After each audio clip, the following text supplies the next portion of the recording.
Evangelho de Marcos, capítulo 9. Eu gostaria que nós lêssemos juntos do versículo 14 até o versículo 27. Marcos 9, de 14 a 27. Eu vou ler na Nova Almeida atualizada. Esse texto será tanto o nosso ponto de partida como uma espécie de trilho para a nossa conversa, nossa reflexão e esse tempo de instrução da palavra de Deus. O texto sagrado diz: quando eles se aproximaram dos outros discípulos, viram numerosa multidão ao redor deles e os escribas discutindo com eles. A Escritura enfatiza aproximaram dos outros discípulos. Guarde isso, daqui a pouco nós vamos explicar. Viram numerosa multidão ao redor deles e os escribas discutindo com eles. E logo toda a multidão, ao ver Jesus, ficou surpresa. E correndo até ele, o saudava. Então Jesus perguntou: o que é que vocês estão discutindo com eles? E um do meio da multidão respondeu: mestre, eu trouxe até o Senhor o meu filho, que está possuído de um espírito mudo. Esse, sempre que se aposta dele, lança-o por terra e ele espuma, arranja os dentes e vai definhando. Pediu aos seus discípulos que o expulsassem, mas eles não puderam. Então Jesus exclamou: ó geração incrédula, até quando estarei com vocês? Até quando terei de suportá-los? Tragam o menino até aqui. E eles o trouxeram. Quando ele viu Jesus, o espírito imediatamente agitou o menino com violência e, caindo ele por terra, revolvia-se espumando. Jesus perguntou ao pai do menino há quanto tempo isso está acontecendo com ele. O pai respondeu: desde a infância, e muitas vezes o tem lançado no fogo e na água para o matar. Mas, se o Senhor pode fazer alguma coisa, tenha compaixão de nós e ajude-nos. Ao que Jesus respondeu: se o Senhor pode, tudo é possível ao que crê. E imediatamente o pai do menino exclamou: eu creio, ajude-me na minha falta de fé. Vendo Jesus que muita gente estava se reunindo, repreendeu o espírito imundo, dizendo: espírito mudo e surdo, eu ordeno a você, saia desse menino e nunca mais entre nele. E ele, gritando e agitando muito, saiu, deixando-o como se estivesse morto, a ponto de muitos dizerem: morreu. Mas Jesus, tomando-o pela mão, o ergueu e ele se levantou. Pai, nós suplicamos que o Senhor nos permita mais do que apenas arrazoar no nível da mente. Nós oramos que a Tua Palavra ilumine os olhos do nosso coração, que ela não apenas traga orientação a respeito dos princípios, do caminho no qual nós devemos andar, mas que ela também, ó Deus, estimule, provoque a fé de cada um de nós. Que a Tua Palavra, debaixo da ação poderosa, personalizada do Teu Espírito, o Espírito da verdade, possa de fato nos levar a comunicar, a expressar a nossa fé de uma nova forma, de maneira muito mais intensa. Nós clamamos em nome do Senhor Jesus. Amém. Amém. Bom, ao olhar para esse texto, eu vejo mais do que apenas um relato histórico, de um episódio, de mais um dia de intervenções sobrenaturais na vida de Nosso Senhor e no seu ministério. Ao olhar para esse texto, eu vejo mais do que a história de como Deus, na sua bondade e misericórdia, traz libertação e alívio do sofrimento, não apenas a um menino, mas a toda uma família que, não apenas indiretamente, mas diretamente era afetada por tudo isso. Vejo aqui o que encontramos normalmente nas Escrituras, uma oportunidade de aprendermos lições, princípios, tudo quanto foi escrito, diz a própria Escritura em Romanos 15:4, para nosso ensino foi escrito. E eu e você podemos trair algumas lições importantes. Bom, eu comecei destacando no verso 14, quando eles se aproximaram dos outros discípulos. O que significa a frase, quando eles se aproximaram dos outros discípulos? Quando você olha o versículo 2 do capítulo 9 de Marcos, a Bíblia diz: 6 dias depois, Jesus tomou consigo Pedro, Tiago e João e os levou em particular, a sós, a um alto monte. A Bíblia nos mostra que Jesus sobe ao monte para orar. E ele não levou todos os discípulos. Ele leva apenas 3 deles. E a Bíblia destaca Pedro, Tiago e João. É nesse momento que Jesus se transfigura diante deles. Eles têm uma experiência extraordinária. No versículo 9, a Bíblia diz: ao descerem do monte, Jesus lhes ordenou que não divulgassem as coisas que tinham visto, até que Cristo ressuscitasse dentre os mortos. Agora, é justamente quando eles descem do monte, que o verso 14 diz, quando eles se aproximaram dos outros discípulos. Então eles aqui é Jesus, Pedro, Tiago e João, agora se aproximando dos demais que não subiram para o retiro de oração no monte. O texto então diz que eles viram numerosa multidão, e eles não apenas constatam a presença de uma grande multidão, mas eles constatam que os escribas estavam discutindo com os discípulos que não foram ao monte orar. Esse é o cenário do regresso de Jesus. O verso 15 diz que a multidão havia Jesus com surpresa, porque provavelmente a informação que se tinha no pé do monte, quando procuravam por Jesus, é: o mestre está ausente, saiu para um retiro de oração, não sabemos quando volta. E de repente a multidão fica surpresa ao vê-lo, né? Muitos correm, o saúdam, mas a abordagem de Jesus vai direto no que está acontecendo: a discussão entre os escribas e os seus discípulos. E a pergunta de Jesus, registrada no verso 16, é: o que é que vocês estão discutindo com eles? Traduzindo para uma linguagem contemporânea, o que é que está pegando? Interessante que nesse momento não são os discípulos, nem os escribas que estão discutindo que respondem. A Bíblia diz que quem respondeu foi um do meio da multidão. Quem era esse um? O pai do menino que precisava ajuda. Ele diz: mestre, eu trouxe até o senhor o meu filho, que está possuído de um espírito mudo. Ele descreve todo o cenário triste e trágico das manifestações demoníacas. Eu não sei se você teve a oportunidade, chamo de oportunidade, porque é precioso ver isso. A oportunidade de ver uma cena de libertação de alguém num estado como esse. O estado é deprimente. Ver o poder e a autoridade do nome de Jesus se manifestando para socorrer essa pessoa extraordinária. Eu tinha 15 anos de idade quando expulsei meu primeiro demônio. E você, o primeiro você nunca esquece, né? Como alguém diz, perde o medo e pega o gosto. E é precioso ver a autoridade do nome de Jesus. Eu já vi ao longo de anos de ministério cenas terríveis, algumas delas assustadoras até para alguns crentes com alguns anos de janela. Me lembro de uma ocasião onde um líder de célula, né, de uma outra cidade, que eu pastoreava, ele me ligou e falou: pastor, será que o senhor poderia fazer a supervisão da minha célula essa semana? Eu falei: você sabe que a supervisão é surpresa. Ele falou: na real, preciso do senhor. Convidei uma pessoa bem perturbada para a reunião. E ele falou assim: eu acho que o bicho vai pegar, literalmente. E quando ele me explicou o cenário, eu resolvi apoiá-lo, ele estava muito inseguro. E de fato, mal começou a reunião, primeiro cântico de adoração da célula, e aquela pessoa ficou terrivelmente endemoniada. Ela veio, eu estava sentado numa cadeira, né? E essa pessoa veio literalmente serpenteando, parecia uma serpente, escorregando no chão, e chegou até a cadeira onde estava, né? Sorriu com desdém, e essa pessoa pegou a cadeira com a mão. Era um camarada assim, miúdo, magrinho.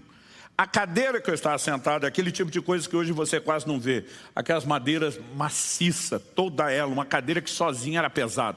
Eu na época era bem mais pesado do que estou hoje. E eu estava em cima da cadeira pesado, mais pesado que ela. Ele com uma mão, ele pegou no pé da cadeira e levantou a cadeira inteira comigo, a pelo menos um palmo do chão. Algo que aquele homem jamais faria por si mesmo. Quando fez aquilo, pensa nos crentes já levantando, pronto para correr. Eu lembro que na autoridade do nome de Jesus, repreendi, mandei colocar a cadeira no chão, ministramos a libertação. E por mais trágico que é o cenário, você vê, né, a que ponto chega alguém debaixo de um controle maligno. É extraordinário ver o poder do Senhor Jesus se manifestando e libertando as pessoas. Esse homem está desesperado porque até então ele só conhece a manifestação maligna. Ele está atrás de solução.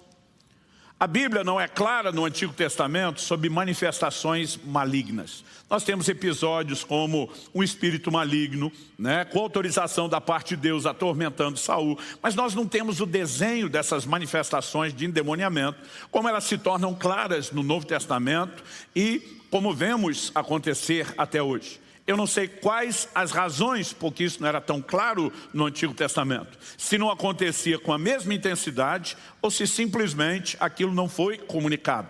Mas a partir do ministério de Jesus, nós vemos que a libertação, ela começa a ganhar bastante terreno. Aliás, ele anuncia: o Espírito do Senhor me ungiu para libertar os cativos. A notícia da libertação de outros está espalhando, e aquele pai vê, né, uma luz de esperança e procura Jesus. Só que quando ele chega, ele descobre que Jesus está num retiro de oração. Então ele pede ajuda aos discípulos.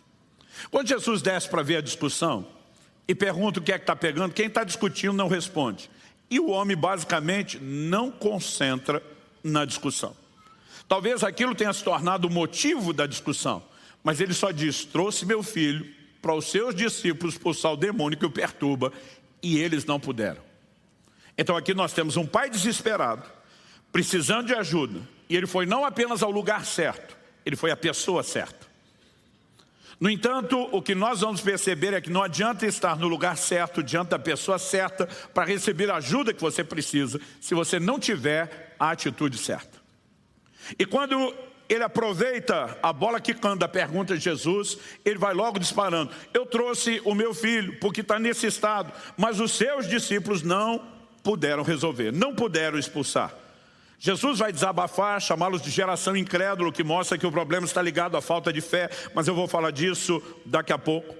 Quando Jesus pergunta: quanto tempo acontece isso? E o pai diz: desde a infância. O quadro é esse, dá os detalhes. Ele termina no verso 22 dizendo: mas se o Senhor pode fazer alguma coisa, tenha compaixão de nós e ajuda-nos. Então acompanhe a construção do raciocínio. Seus discípulos não puderam. Esses meninos que vocês estão treinando, estagiários, não estão lá essas coisas. Mas se o Senhor pode, tem compaixão de nós e ajuda-nos. A discussão é: eles não puderam, se o Senhor puder, faça. Qual foi a resposta de Jesus? A resposta de Jesus no verso 23 é uma pergunta praticamente remedando a declaração que o homem fez. Se o Senhor pode. As traduções mais antigas só mudaram a conjugação. Se pode. Jesus diz: como é que é? Se pode, se o Senhor pode. A resposta direta e taxativa de Nosso Senhor é: tudo é possível ao que crê. Basicamente Jesus está dizendo: você está jogando a batata quente para mim, a mesma que você jogou para meus discípulos, dizendo que eles não puderam, e agora, se eu puder, eu é que resolvo. Jesus está dizendo para ele: vamos colocar os pingos nos is. A possibilidade não depende de mim, depende de quem crê. E aqui eu e você temos um ensino importantíssimo e extraordinário. Você pode estar no lugar certo, diante da pessoa certa, e se não tiver a atitude certa, não vai receber o que precisa. Que atitude é essa? Fé. Mas eu não quero apenas falar da importância de fé. Eu quero falar da responsabilidade de crer. Porque quando ele joga a batata quente no colo de Jesus, aliás, ninguém usa mais essa expressão batata quente, né? Ok, os mais novos que dêem um Google e tentem descobrir por que a gente falava isso.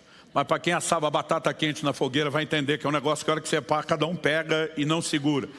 E quando ele joga a batata quente para o colo de Jesus, Jesus pega e joga de volta e diz: o negócio é contigo. O tema da minha mensagem hoje é a responsabilidade de crer. Jesus está dizendo: não transfira a possibilidade de intervenção do milagre para mim. Eu vou devolver a responsabilidade para você. E aí nós podemos adiantar aqui um texto, né, ligado a outra história. Lá em João 11, antes de Jesus ressuscitar Lázaro, ele fala: se creres, verás a glória de Deus. Se é um condicional. Se você acreditar, a glória manifesta. E se não crer, não vai ver a glória de Deus. A responsabilidade de crer é minha e é sua. E esse é o primeiro ponto que eu quero destacar nessa história, porque Jesus define de quem é a responsabilidade, é nossa. Mas em segundo lugar, eu vejo um posicionamento desse homem que responde no verso 24. O texto diz: imediatamente o pai do menino exclamou: eu creio. Está certo que ele emendou: ajude-me na minha falta de fé. Outro dia alguém falou: pastor, o homem está meio confuso, ele crê ou não crê? Falei: ele crê, mas ele sabe que não tem toda a fé que deveria. Mas ele olha para a metade cheia do copo e diz: aqui tem fé, eu vou usar o que tem, me ajuda com o resto. Então o segundo ponto, depois de definir de quem é a responsabilidade, que é nossa, que eu vejo nessa história, é que crer é uma decisão. E o terceiro que eu já adiantei aqui é: se eu e você decidir usar aquilo que temos, depois descobriremos como Deus acrescentará aquilo que não temos. Então, em primeiro lugar, de quem é a responsabilidade. Em segundo lugar, crer é uma decisão. Em terceiro lugar, usando a fé que temos. Esses serão os tópicos que eu vou abordar para falar da responsabilidade de crer. Então vamos lá. Não adianta estar no lugar certo, diante da pessoa certa, com a atitude errada. Qual é a atitude errada? Não só Falta de fé, porque quando Jesus abafa a geração incrédula, ele pegou os discípulos, ele pegou os escribas que estavam criando casos, ele pegou o pai do menino, ele botou todo mundo no bolo. E ele identificou o problema: incredulidade, falta de fé. Mas é interessante que nosso Senhor faz uma pergunta. A pergunta é: até quando vos sofrerei? Ao que eu e você precisamos entender é que o que nos aflige são nossos problemas. A parte do que aflige Deus, além daqueles que ainda não são salvos, estão na rebelião do pecado, distante dele, parte do que aflige Deus é nossa incredulidade. A palavra de Deus diz no Evangelho de Marcos, no capítulo 3, no versículo 5, então Jesus, olhando em volta, indignado e entristecido com a dureza de coração daquelas pessoas. Quando você vê um cenário de incredulidade, de um coração duro, isso gera tanto indignação como tristeza no Senhor. Quando a Bíblia diz em Hebreus 11:6, sem fé é impossível agradar a Deus, ela não está apenas dizendo que Deus é exigente, botou um alto padrão de fé para mim e para você, só porque Ele precisa olhar para mim e para você e ficar orgulhoso da nossa fé. Nós não podemos agradá-lo sem fé, porque sem fé não recebemos nada. E Deus é galardoador daqueles que o buscam. Porque justamente nos ama, Deus quer intervir na minha e na sua vida. Deus quer nos abençoar, Deus quer nos recompensar. Mas o justo viverá da fé.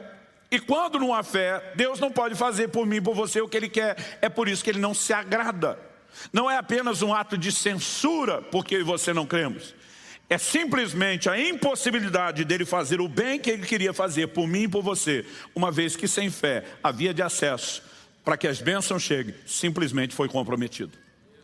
Então, quando eu e você começamos a entender esse desenho, crer não é apenas um peso, uma obrigação, uma responsabilidade, mas é uma forma de descobrir não só como viver melhor, não só como experimentar as intervenções de Deus, mas agradá-lo no sentido de que Ele possa fazer o que planejou fazer na minha e na sua vida. Que eu e você possamos experimentar todo o bem que está à nossa disposição. Quem está entendendo, diga amém. Então, voltando no nosso primeiro tópico aqui de quem é a responsabilidade. Essa foi a lição de Jesus para aquele pai. Ele transferiu primeiro para os discípulos, depois transferiu a questão da possibilidade para Jesus, e Jesus devolveu a ele, como fez com aquele centurião romano que buscou ajuda. Mateus capítulo 8, versículo 13, Nosso Senhor termina dizendo para ele: seja feito conforme a tua fé. Em outras palavras, ele está dizendo: o que vai acontecer na sua vida, ou na vida daquele por quem você está intercedendo, pedindo ajuda, não depende do meu poder, depende da sua fé. Mas Deus não tem todo o poder, sim, para Ele todas as coisas são possíveis. Mas a única forma de eu e você acessarmos os depósitos da graça, que é onde Ele libera tudo o que Ele tem para nós, é por meio da fé. Romanos 5:2 diz: pela fé temos acesso a essa graça. Quando a gente olha para as Escrituras, há momentos onde Deus vai agir de uma forma que nem parece fazer muito sentido para mim e para você. Por exemplo, Moisés, por palavra de Deus, tira o povo de Israel do Egito. Deus fez promessas claras sobre tudo que ia fazer, qual era o destino, para onde iria levá-los. Mas tão logo eles saem do Egito, Faraó muda de ideia e agora decide persegui-los. Agora eles têm o inimigo atrás no encalço. E praticamente, meio que à frente e dos dois lados, quase como fosse uma ponta de uma flecha, eles têm uma cadeia de montanhas por onde não dá para escapar. E meio que à frente para a outra lateral, eles têm um mar que é impossível atravessar. E Êxodo, capítulo 14, versos 15 e 16, diz assim: o Senhor disse a Moisés: por que você está clamando a mim? Eu não sei você, mas eu já tive vontade de responder por Moisés: porque eu preciso que o Senhor faça alguma coisa. É por isso que Moisés estava orando, pedindo ajuda, pedindo solução. Agora, o Deus que diz: invoca-me que te responderei, diz: por que é que você está orando? Por que é que você está me pedindo algo? Agora, olha a afirmação depois da pergunta: diga aos filhos de Israel que marchem, e você levante o seu bordão, estenda a mão sobre o mar, as águas se dividirão para que os filhos de Israel passem pelo meio do mar em seco. Deus está dizendo: está orando porque eu já não disse que vou levar vocês até esse lugar. Não depende mais de ficar pedindo, é hora de acreditar e andar em cima da palavra que eu dei. É quase que uma forma de dizer: bola para frente que atrás vem gente, e vem gente que não quer o bem de vocês. Eu disse: para de orar, se mexa, acredite, ande naquilo que eu já revelei. O texto não está falando contra oração. Está dizendo que em momentos onde Deus já sinalizou algo, já prometeu, já dirigiu, agora não é hora de pedir mais, é hora de acreditar e se mover em fé. E Deus está responsabilizando Moisés e o povo. Acredite e vão. Interessante. Deus diz, e depois que vocês marcharem, e depois que vocês estenderem as mãos, as águas vão se dividir. Às vezes a vontade é dizer, não, divide a água e depois nós vamos. Anos atrás, eu estava uns dias orando e jejuando. O pastor Marcelo estava comigo nesse tempo de oração. E eu lembro que quando nós terminamos o jejum, ele falou, cara, Deus me deu uma palavra. Quando a gente estava orando aqui no nosso último momento, antes de terminar o jejum, eu ia passar vários dias fora ministrando, e era um dos motivos daquele tempo de oração e jejum. E ele falou para mim, olha, numa das igrejas que você vai encontrar uma mulher vestida desse jeito, com essa cor de roupa, com óculos, assim, assim, assado. Ele deu todos os detalhes. Aí ele falou assim, quando você encontrá-la, você manda ela ficar em pé, e Deus vai te mostrar qual o problema dela, e vai curá-la na frente de todo mundo. Eu achei aquele negócio um pouco diferente, falei, ok. A revelação da gente é mais fácil de crer do que na dos outros. Mas eu lembro que eu saí, na primeira igreja, comecei a pregar, fui fazendo uma varredura no auditório. Quem estava com a roupa não estava com o óculos, quem estava com o óculos não estava com a roupa, quem estava de óculos e a cor da roupa não era mulher. Tá? Pensei, não é. Mas avisei o pastor antes, falei, olha, estou procurando uma situação assim que é uma palavra de Deus. Na segunda igreja, avisei o pastor, que também cheguei e falei, olha, não sei onde é, mas estou procurando, se vê, me ajude.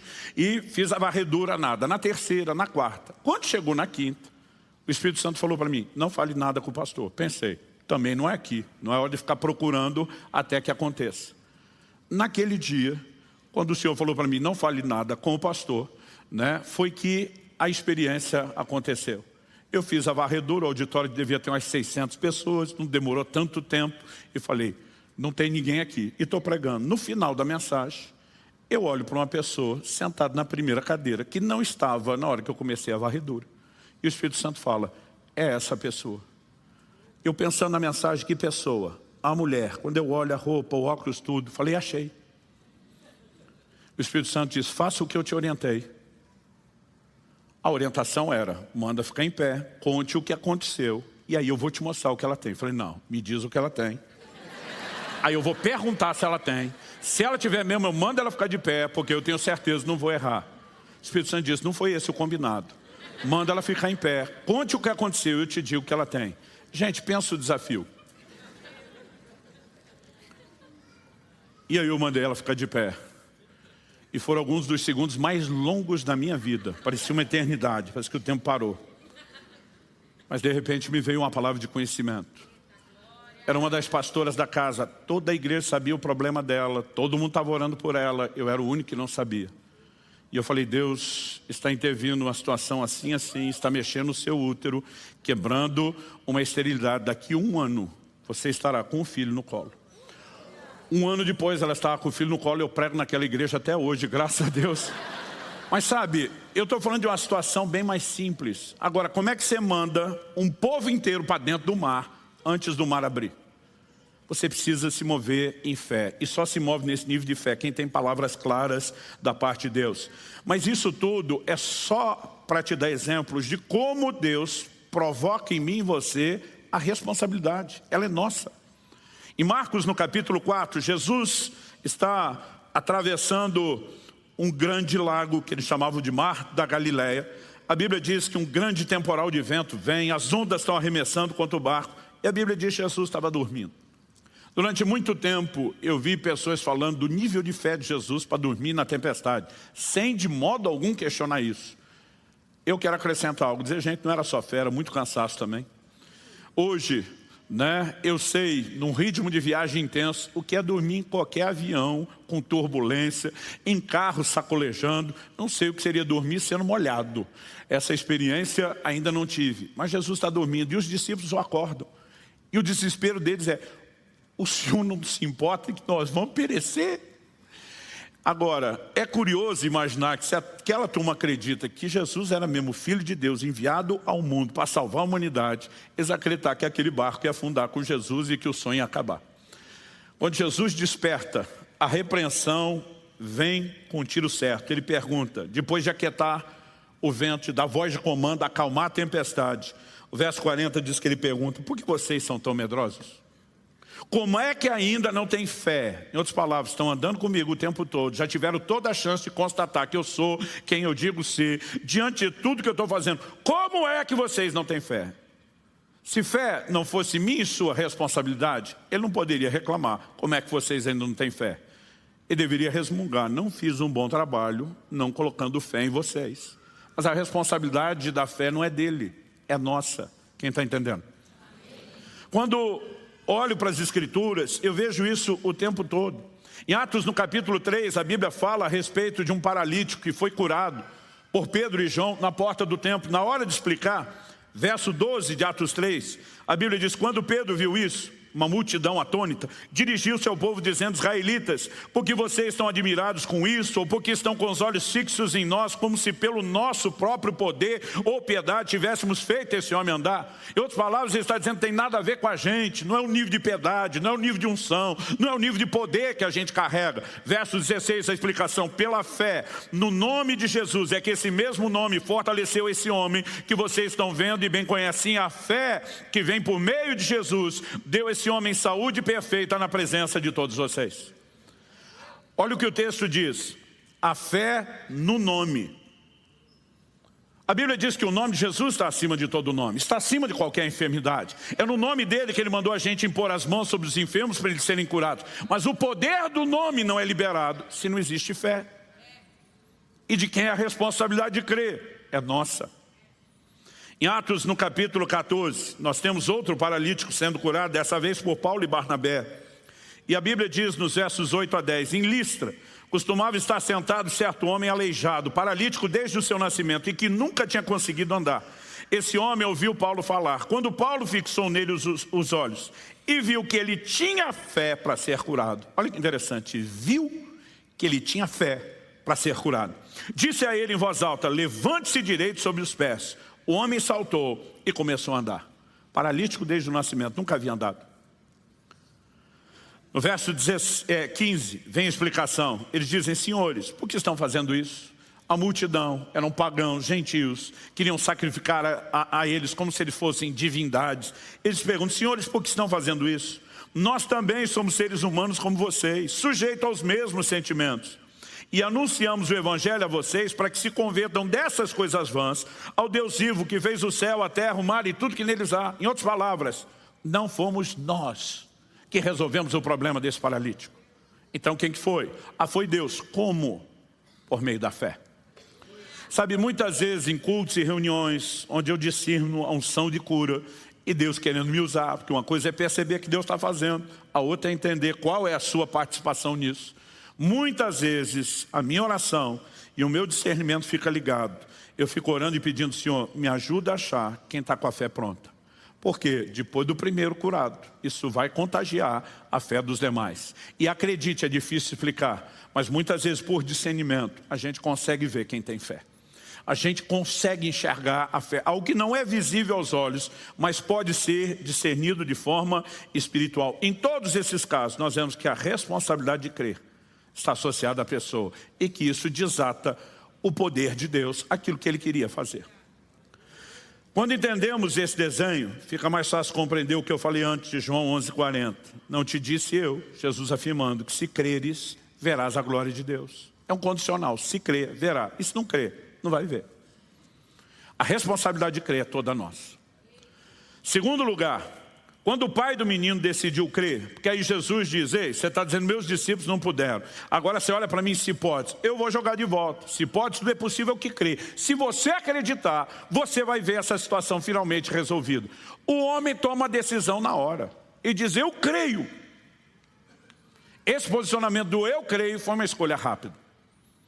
Alguém diz, pastor, será que era o nível de fé ou de amor pelo filho? Eu falei, tem que ser uma combinação de tudo.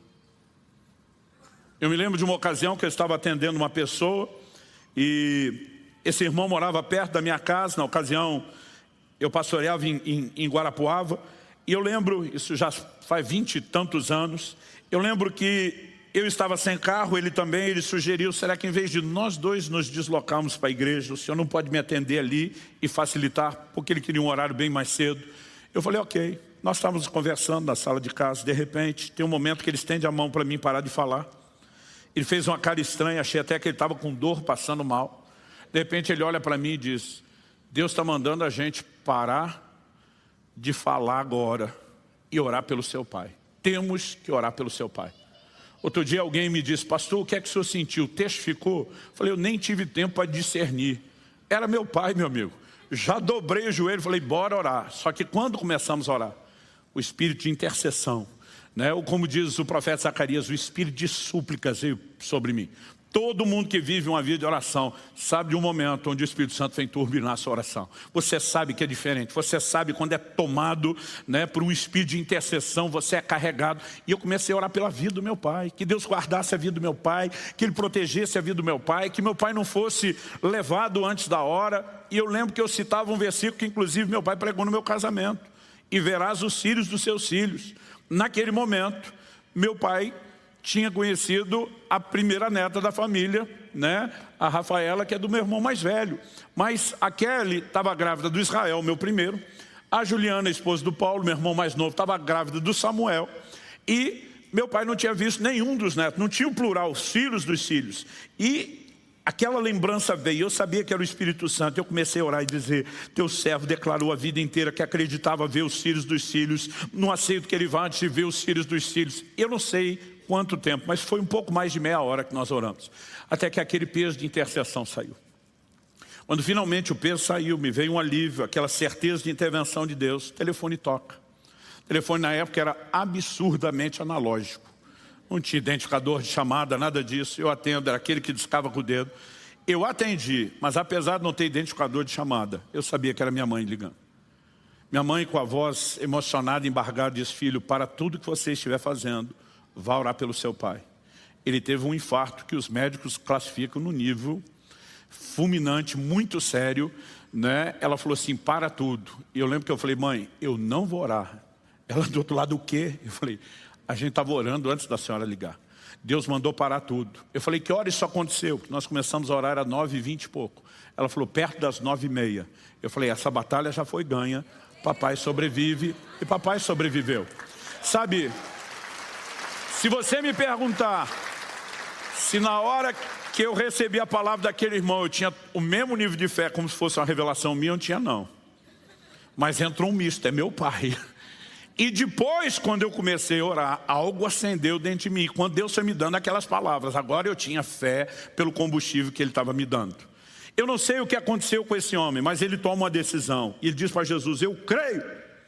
Ao mesmo tempo ele diz, mas me ajuda na falta de fé. Mas e aí, pastor, o homem cria ou não cria? Ele cria, mas sabia que não cria tudo que podia crer.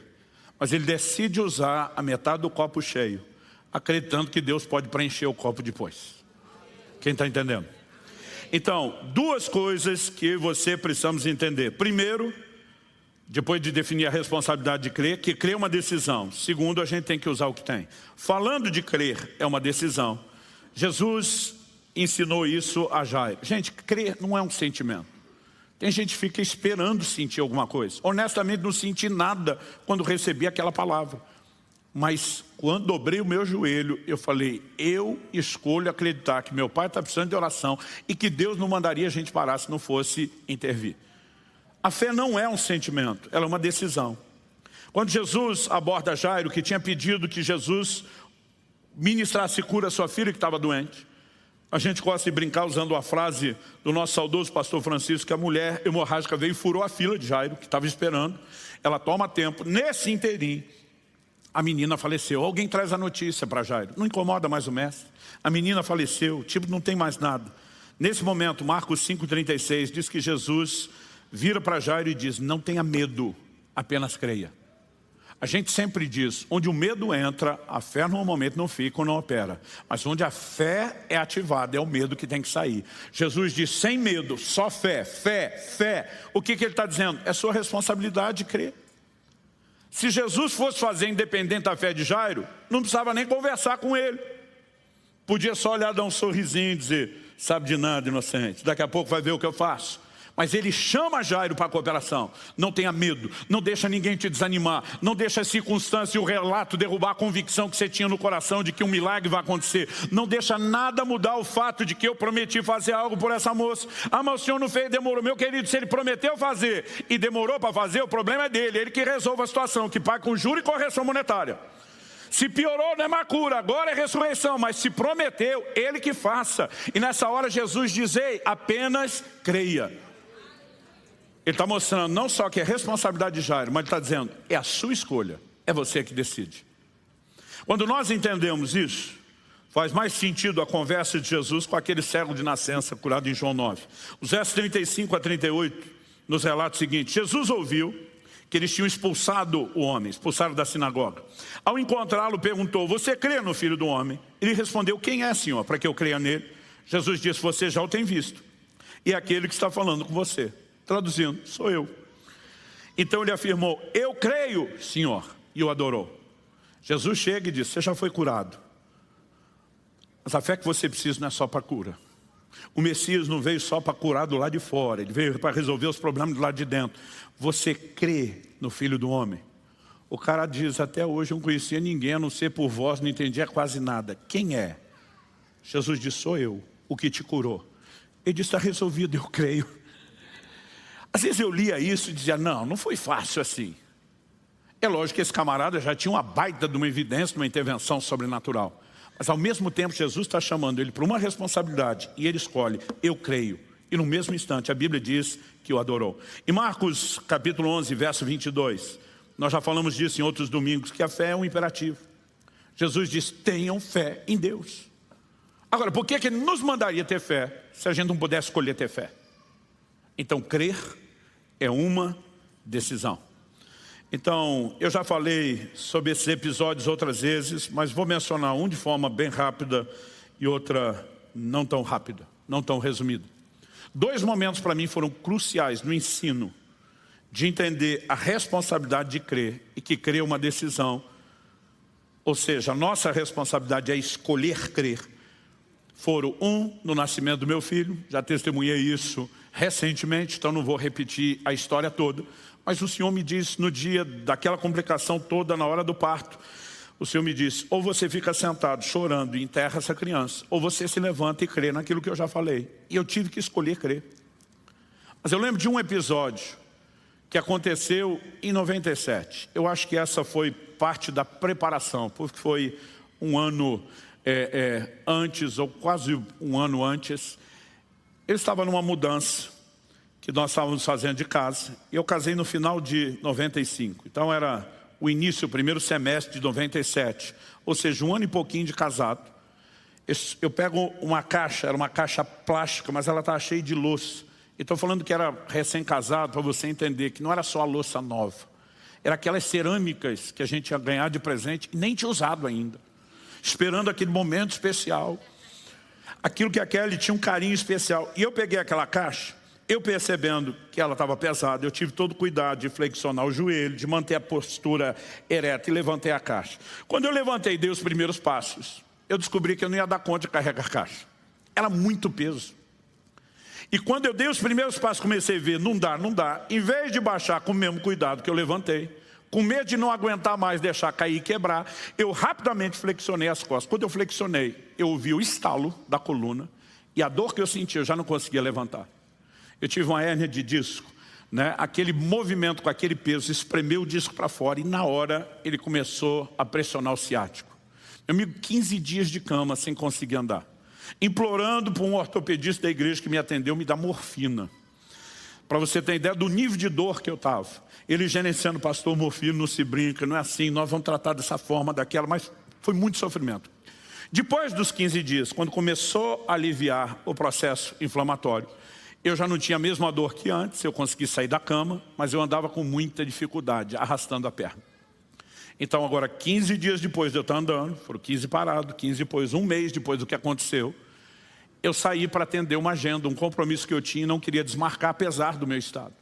Fui pregar numa outra cidade, em outro estado. E eu lembro que eu subi o púlpito, foi uma dificuldade enorme para subir, para chegar no púlpito. Vim com a perna arrastando. E do jeito que cheguei, debrucei no púlpito. E falei para ele, gente, Vocês perceberam o jeito que eu cheguei, meu problema é esse, estou com a hérnia de disco, estou com a situação assim, assado. Vim só para honrar minha palavra, nem queria estar aqui. Então vou ficar aqui debruçadinho para aliviar a dor, espero que você entenda. E estou pregando daquele jeito. No final da mensagem, o Espírito Santo fala comigo, chame à frente todos os que estão sofrendo de hérnia de disco. E eu vou curá-los. Eu comecei a rir. Falei, gente, casa de ferreiro, espeto de pau.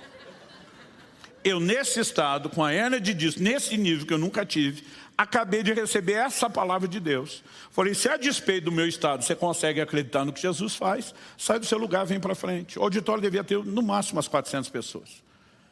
Só que uns 20 vieram para frente. Eu dizia, gente, eu só chamei hérnia de disco. Quem não for, volte. E todo mundo ficou. Eu falei, todo mundo é hérnia de disco? A turma é. Aí eu falei, vamos separar. Quem está sofrendo com dor agora, vem para a minha direita. Quem não está, fica na esquerda. Eu queria orar com quem estava com dor. Porque quando alguém vê a dor sumir, empolga o outro que está sem dor. Aí só ficou 3 do lado de cá dos sem dor. Todo mundo foi para o lado de lá. Eu falei, tudo isso com dor? Eu falei, vamos lá. E eu lembro que eu vou orar por eles. Só Jesus está aqui para curar as pessoas de hérnia de disco. Gente, eu me senti um pateta. Eu dizia para Deus, o senhor está de brincadeira, isso é só para me humilhar, para me esculhambar. Eu falei, como é que eu vou inspirar a fé dos outros desse jeito? Desci com muita dificuldade. Mas a hora que eu fui tocar o primeiro, estiquei a mão para tocá-lo, impor as mãos. Eu nunca senti isso nem antes, nem depois. Na hora que eu estendi a mão, e a mão estava indo para chegar na testa, foi como se saísse um tiro de canhão pelo ombro. Um calor correu no meu braço, numa velocidade enorme. E foi sincronizado. A hora que eu terminei de tocar, eu senti que aquilo saiu pela mão. Eu vi a reação da pessoa, entendi na hora. Saiu de mim, entrou nele. Eu falei, o que houve? Foi um calorão entrou em mim na hora que o senhor tocou. Eu falei, esquece o calor, cadê a dor? Meu Deus, sumiu a dor. Esse cara começou a pular, fazer o que não fazia. E já vai empolgando os outros. Até eu. Falei, Deus usou o tortinho para endireitar os outros.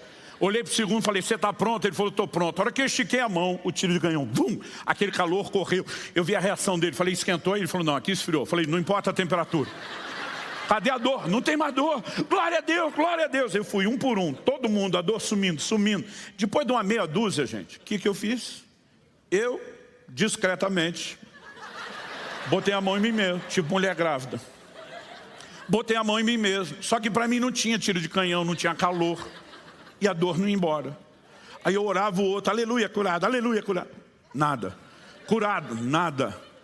Eu vi todo aquele povo testemunhar que a dor sumiu, fazer os movimentos não podia, os que não tinham dor, né, pedir que fizesse os exames depois. E quando terminou a reunião, pensa num cara que ficou sentado, não voltou mais lá para cima, frustrado. Eu falei para Deus, sério, que o Senhor curou todo mundo e me deixou nesse estado?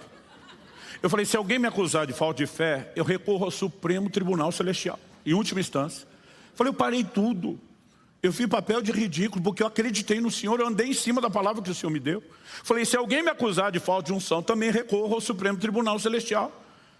E o calorão, e o tiro do canhão, a unção estava lá, não era falta de unção nem de fé. Por que é que eu não fui curado? E tem hora que a gente pergunta, que é mais um desabafo do que uma expectativa de resposta. Eu honestamente não esperava uma resposta. Mas o Espírito Santo falou para mim, o propósito dos dons não são para benefício próprio. É para você servir os outros. O que funcionou para outros não vai funcionar para você. Falei, então vou ter que ficar esperando aparecer um para me revelar. E o Espírito Santo pacientemente me disse, ou isso, ou você usa a sua fé que você tanto prega. E aí ele jogou a responsabilidade para mim. Jogou a batata quente no meu colo e disse, escolha você. Naquela hora eu fiz uma escolha. Falei, eu vou crer. Eu vou receber essa cura. E porque eu decidi, eu recebi a cura. Mas daqui a pouco eu conto como foi. Vai fazer sentido contar depois. Então, tenha paciência. Aquele pai decidiu crer, o que é que ele falou? Eu creio, ajuda a falta de fé. Ou seja, eu vou usar o que eu tenho e depois eu resolvo o que eu não tenho. O que eu aprendo a respeito disso? Em Marcos 14:30, eu já falei sobre isso em outra mensagem no mês passado.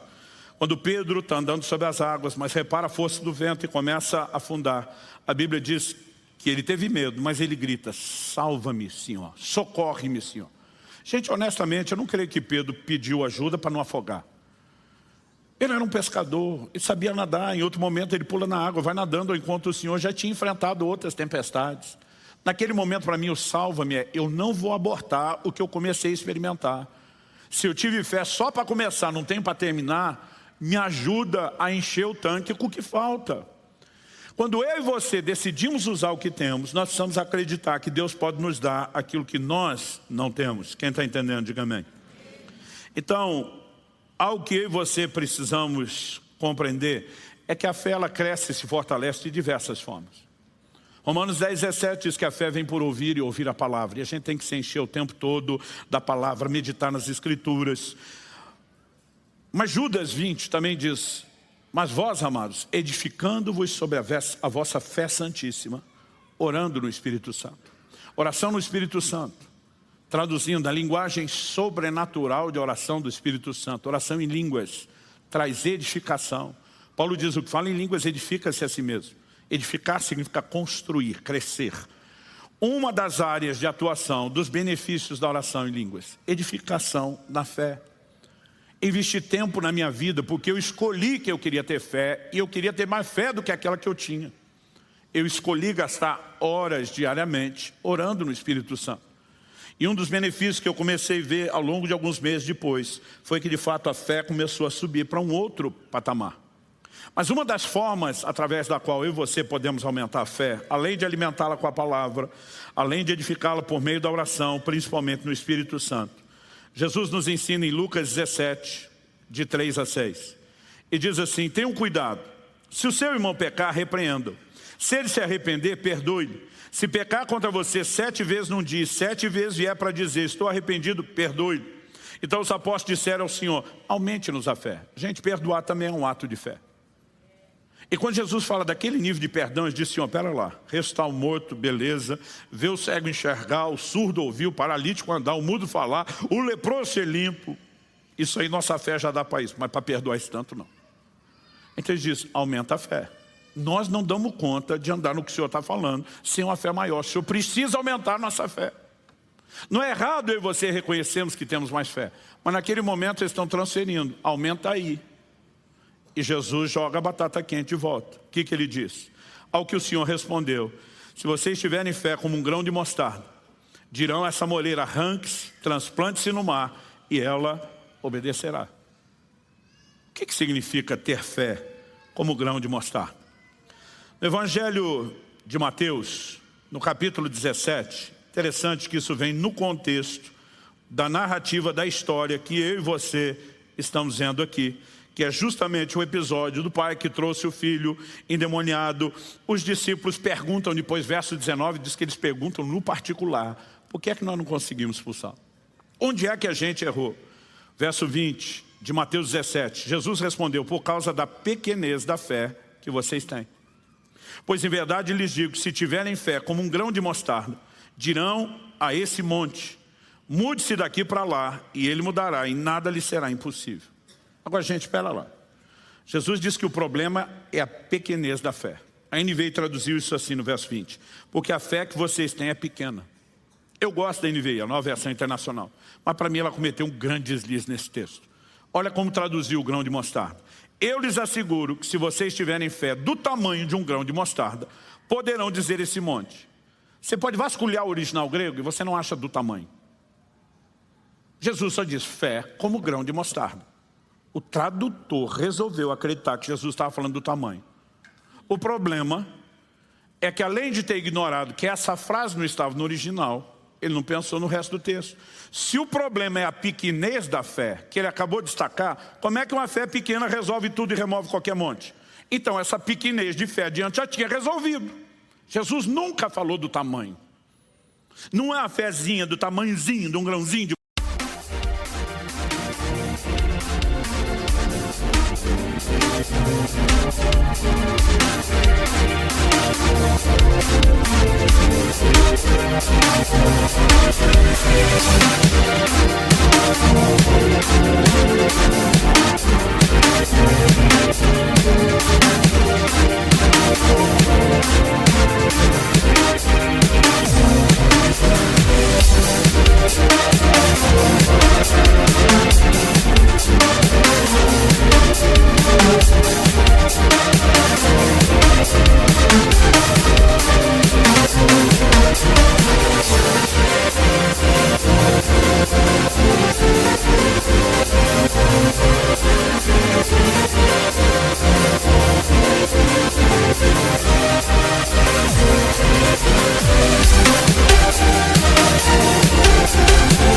mostarda.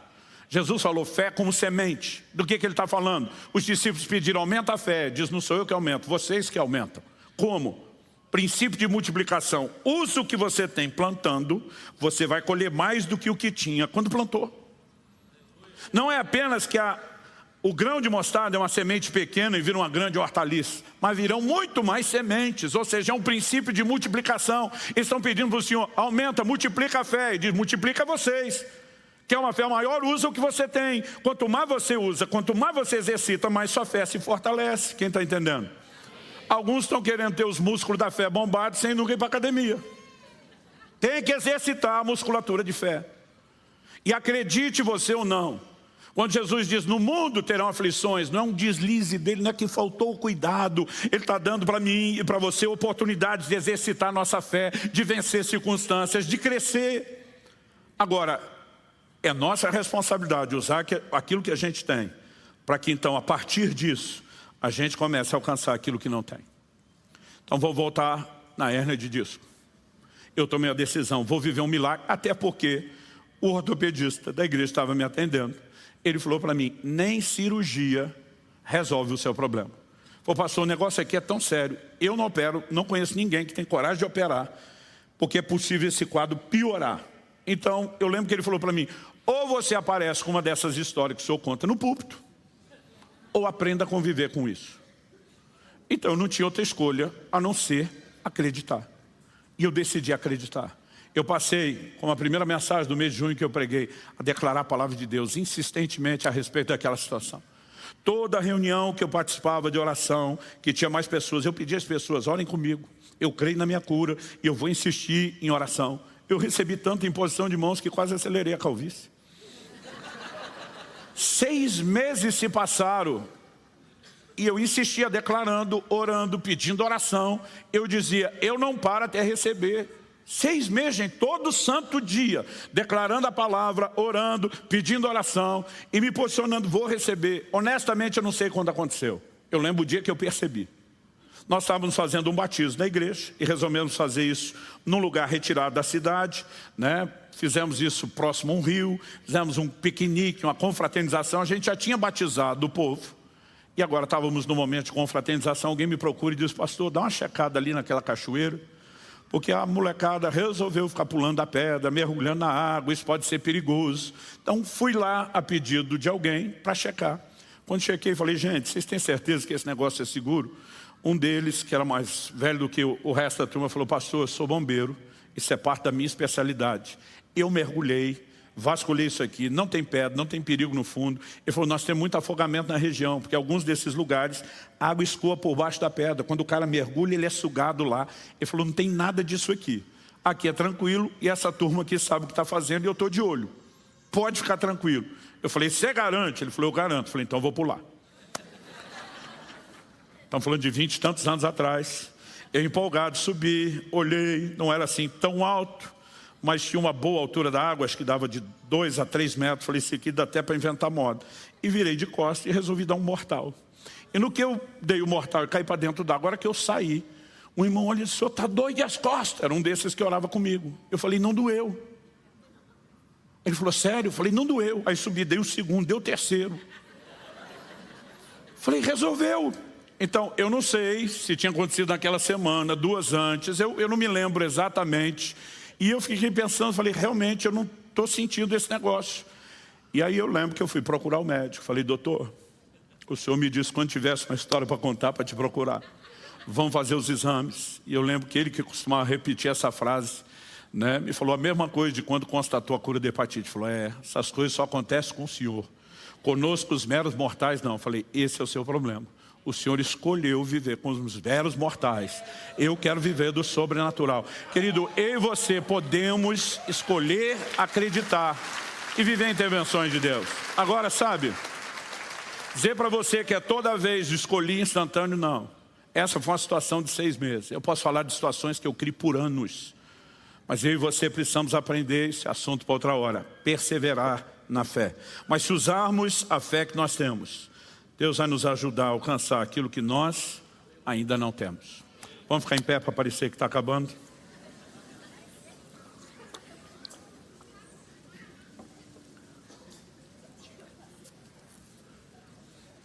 Eu gosto muito de uma frase, eu não sei se é dele, mas li num dos livros dele, de John Bevere. Ele diz: Deus não responde necessidades, Ele responde fé. Muitas vezes nós achamos que porque precisamos de algo, Deus fará porque precisamos. Deus não responde necessidade, Ele responde fé. Todo homem precisa ser salvo, mas quem que vai ser salvo? Quem crer. Por mais que Deus deseja que todos se salvem, Ele não apenas sabe que eles precisam de salvação, Ele deseja que eles se salvem. É a fé que vai levar.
Pessoa a experimentar aquilo que Deus já sabia que ela precisava e que Ele queria fazer.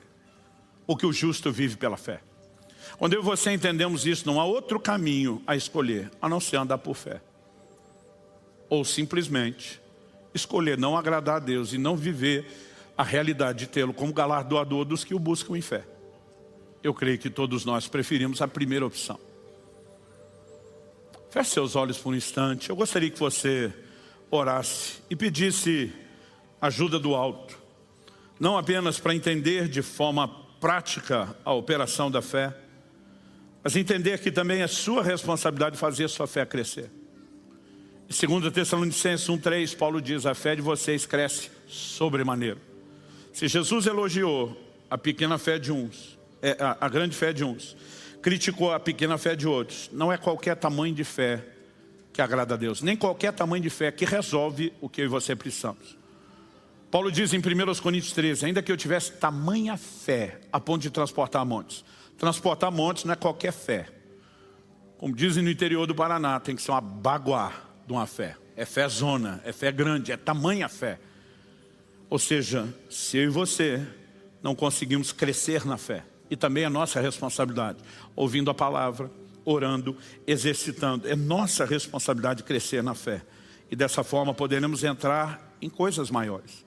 Eu gostaria que você falasse com Deus nesse momento e pedisse ajuda do alto na aplicação prática dessa palavra. Nós estamos batendo bastante na mesma tecla, porque entendemos que Deus não está apenas trazendo orientação. Nesse tempo Deus está trazendo, além de ênfase, um despertamento à nossa fé. Ele quer nos levar a um lugar de experiências novas e maiores.